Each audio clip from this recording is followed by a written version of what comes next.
বন্ধুরা, আপনাদের আবারও সকলকে স্বাগত। আমরা একটা বিশাল তোরণ পেরোচ্ছি বর্ধমান শহরে। এই বিখ্যাত তোরণ, আপনাদের বলতে হবে এই তোরণের নামটা কি, এই গেটের নামটা কি। অত্যন্ত বিখ্যাত এবং ঐতিহাসিক, সেই ব্রিটিশ আমলের তৈরি এই তোরণ বর্ধমান শহরে। আমরা এখন এই তোরণের ভেতরে ঢুকবো। আপনারা অবশ্যই কমেন্টে জানাবেন এই তোরণের নাম কি। আপনাদের কমেন্টের অপেক্ষায় রইলাম। আমরা এখন এই তোরণ পেরিয়ে ঢুকবো, আপনারা অবশ্যই কমেন্ট করে জানাবেন।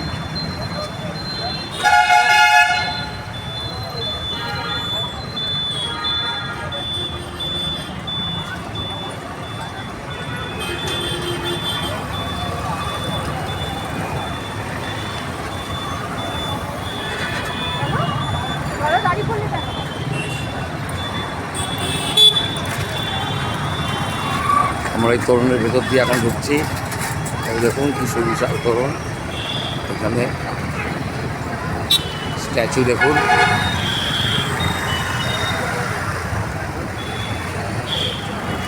এই আমরা তোরণ গেট দিয়ে ঢুকে গেলাম। এরপর আপনারা অবশ্যই কমেন্ট করে জানাবেন বর্ধমান শহরে এই তোরণ, এই গেট, ঐতিহাসিক এই গেটের নাম কি।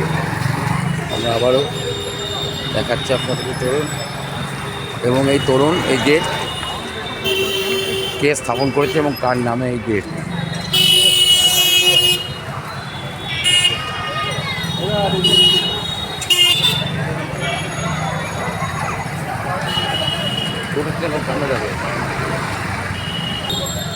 বর্ধমান শহরের এবং জমজমাট জায়গা, সবচেয়ে বিজি জায়গা, অত্যন্ত ব্যস্ততম শহরের অংশ।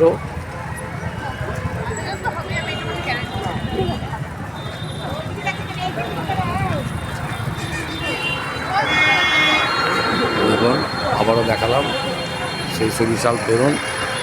এবং এবার কিন্তু আপনারা বলতেই হবে, অবশ্যই অনেকে হয়তো আন্দাজ করে ফেলেছেন এই তোরণ কে স্থাপন করেছে, প্রতিষ্ঠা করেছেন এবং কার নামে এই তোরণ।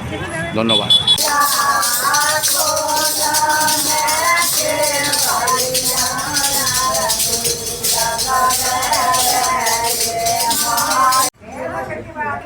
আমরা এসেছি এখন বর্ধমানেশ্বর টেম্পল। মোটা শিব বলে বিখ্যাত এই শিবলিঙ্গ।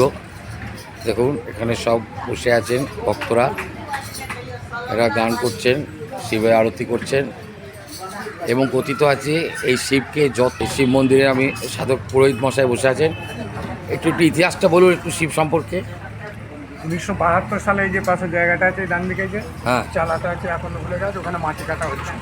এই চালাটায় মাটি কাটা হচ্ছিল 1972 সালে। মাটিটা কেটে ইট ভাটা নিয়ে যাচ্ছে। ইট ভাটা তৈরি হচ্ছিল মাটি কেটে। আচ্ছা, ইট ভাটা নিয়ে যাচ্ছিল মাটিটা। আচ্ছা, ইট ভাটা মাটি কেটে এখানে নিয়ে যাচ্ছিল। হ্যাঁ, এখান থেকে নিয়ে যাচ্ছিল আচ্ছা মাটি। আচ্ছা, তারপরে মাটি কাটার সময় কোদাল গাঁটি চলে গেছিল, 20-22 ফিট দ্বীপে ছিল। এই শিবলিঙ্গ যেমন দেখছেন এরকম পাওয়া গেছে 1972 10ই আগস্ট। একদম সেম অ্যাজ ইট ইজ। এরকম চিন্তা করুন তাহলে কত ফুট নিচে থেকে বললেন? 20-22 ফুট দ্বীপ। 20-22 ফুট নিচে এরকম কোদাল গাইতি দিয়ে শাবল দিয়ে মাটি খুঁড়ছিল।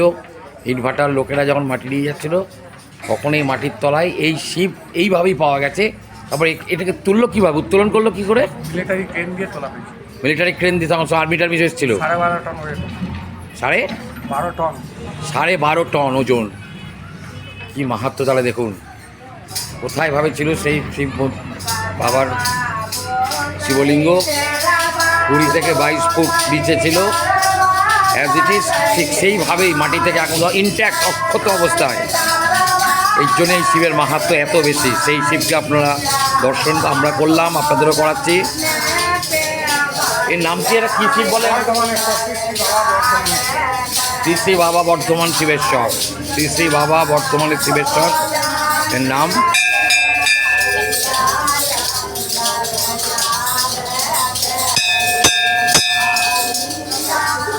বর্ধমানের শিবেশ্বর সবারই মঙ্গল করো বাবা, সবাইকে ভালো রেখো। এই দেখুন সব স্থানীয় মহিলারা প্রতিদিন এইরকমভাবে সন্ধ্যেবেলায় ভক্তরা এসছেন।